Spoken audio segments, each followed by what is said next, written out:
Okay, so I looked at your how do our actions outside at Green Hills impact the stream, and the context that you said was just terrific. I really enjoyed reading them. There were a few people who I think misunderstood the directions, and so what I want to do is allow some of you to revise them.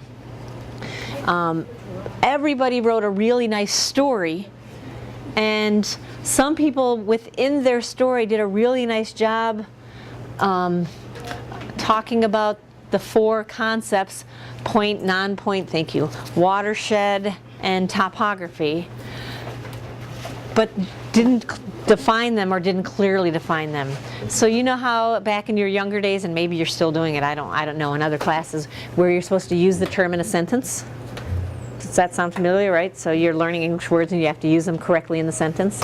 Lots of you really did a nice job with that, but you didn't then define it in addition. And so because it was clear that there was a little misunderstanding in terms of the assignment, I want you to be able to revise that. So I put I'm going to give this to you while you're working today. On the back of it are some points, but I want to show you an example of someone who got it. Okay, so that when you get yours, this will help you clarify. And lots of you did great, and you're all set. But there were a few who didn't, and I don't want you to have deductions just because you weren't clear on the assignment, even though you understand the ideas, right? So this way you'll be able to revise. Okay, so here's an example of someone. I got her permission to share this. How can our actions outside at Green Hills potentially impact the stream? I'm not going to go verbatim, but I was walking back home from school thinking about my day, and I thought about field hockey and how I was eating my protein bar. I remembered putting my protein bar down on the ground, saying I'll pick my wrapper up after practice. Played for an hour and a half. After practice, got a phone call from Mom saying we need to get straight home, and while I was talking on the phone, I picked up my bag and left, completely forgetting to pick up the wrapper. So she, like all of you guys, set this really terrific context.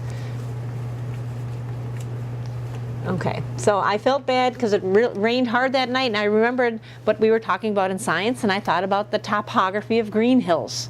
So she used it correctly in the sentence, and then in addition now she defines it. Topography means, and then she has a nice definition. Okay.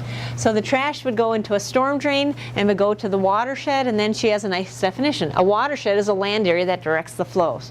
So she's used the idea, and then she's also defined it. So the trash is going into the lake, which will cause pollution. I thought about if the wrapper was point or non-point pollutant. I thought about non-point. Non-point pollution is usually from runoff, where rain or snow hits the land and goes downhill, and in the process of the rain going downhill, it picks up pollutants and carries them to the water, etc. So see how she's defined it? She could have added it's not easily identified where it came from. Most of you said point source pollution is easily identified, and non-point source pollution is not easily identified, and that was your entire definition of each. That's a part of the definition, but for lots of you, I'm looking for a complete definition. So she said it could be point source. Point source pollution comes from a specific source that's easily identified, and then she goes on to say a discharge pipe connects the source of the pollutant to the waterway. So the wrapper's non-source pollution, source pollution because the rain's going to drag to the nearest storm drain, also known as runoff, etc., etc. So you see how in her story she's clearly also defined those four terms? And for some of you have this wonderful story. You've used the terms, but you've never defined them. Some of you have a wonderful story and you've talked about the ideas, but you never put the terms in there. So I want to give the assignment back and let you redo it. And you have a little flexibility. I just need it in the next couple of days. Do you know a week from Friday is the end of marking period 1 already? Okay. And I don't want you to panic either. It's just that some of you misunderstood the assignment, and I'm okay with that.